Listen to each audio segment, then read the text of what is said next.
Hello everyone, my name is Dr.Lalitha. Today let's know about Kanakasava. It's mainly used in treatment of bronchial asthma, sinusitis and pneumonia.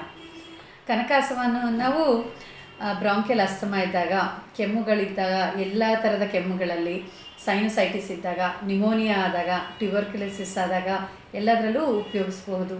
To know more about ayurvedic products, follow my insta page. Live life with Dr. Lalitha.